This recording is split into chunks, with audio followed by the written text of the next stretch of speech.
Hey everyone, it's been a while, but we're back. I've been taking a bit of a break after the tank tussle, plus I've been working on this rule set for the next tournament. As you can see here, it's the Squadron Shootout Season 2. Now, other than Season 1 and Season 2 being fleet tournaments, based around naval squadrons, they don't really have anything in common. This is a completely new tournament style. It's much more complex, much more in-depth than previous tournaments. I think it'll be a lot of fun to play out. There are two major things I want to go over here in the rules. Um, the first is the rate of fire limit. You will have to pick a rate of fire based upon the gauge of your weapon and input that into your firing piece. You can't leave it blank. It has to be that number or less. You can use this calculator. It's linked here. I've already got it open.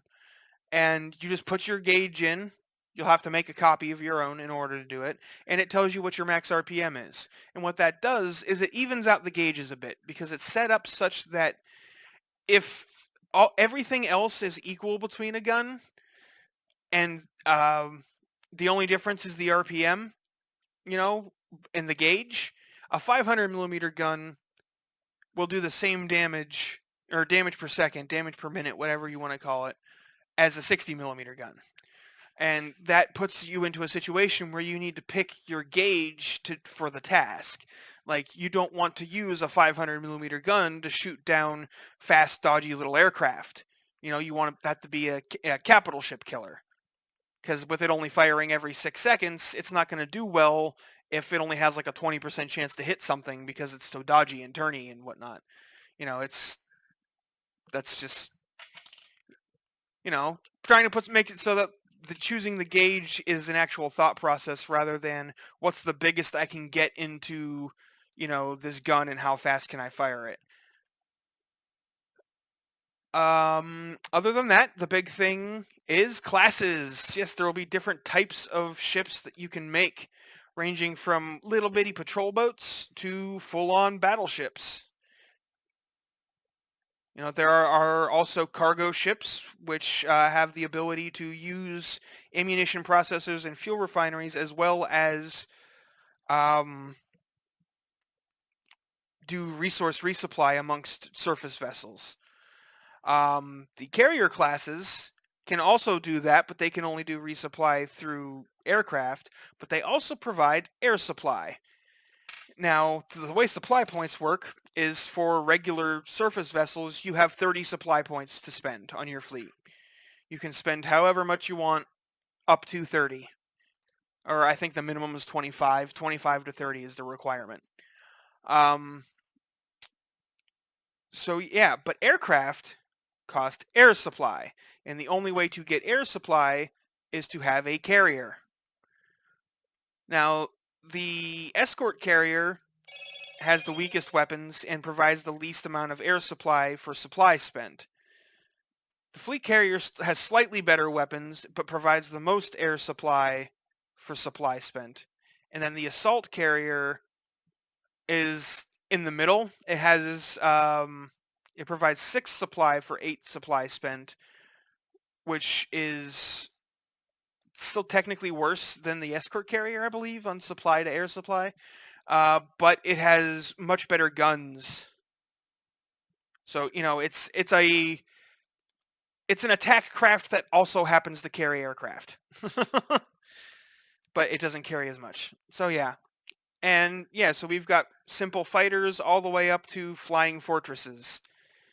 Every class has a material limit and a limit to what weapon types it can use. APS, crams, and missiles are the only 3 allowed.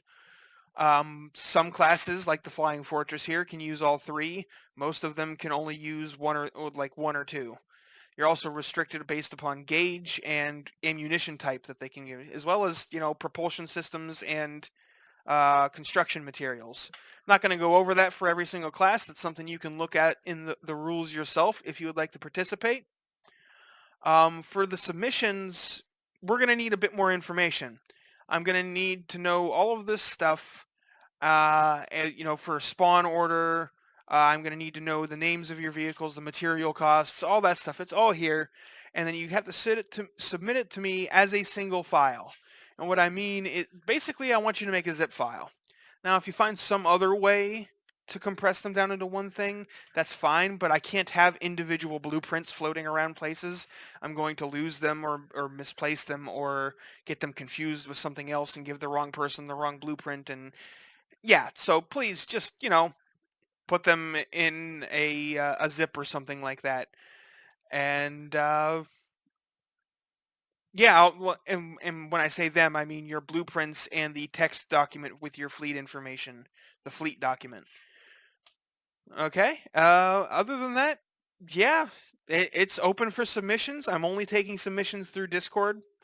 If you want to do something via like Dropbox or whatever, you don't want to do a direct transfer, that's fine. Just give me the link.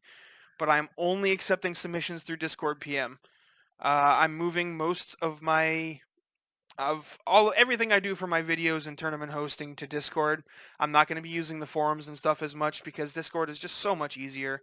It's so much more convenient and so much easier to organize and keep track of things. So, yeah, that'll be it, folks. The deadline for submissions is August 30th at 9 p.m. So, you know, 25 days from the day this video goes up. Well, something like that. Yeah, whatever. I can't math right now. Thanks for watching. I hope to see you on the battlefield.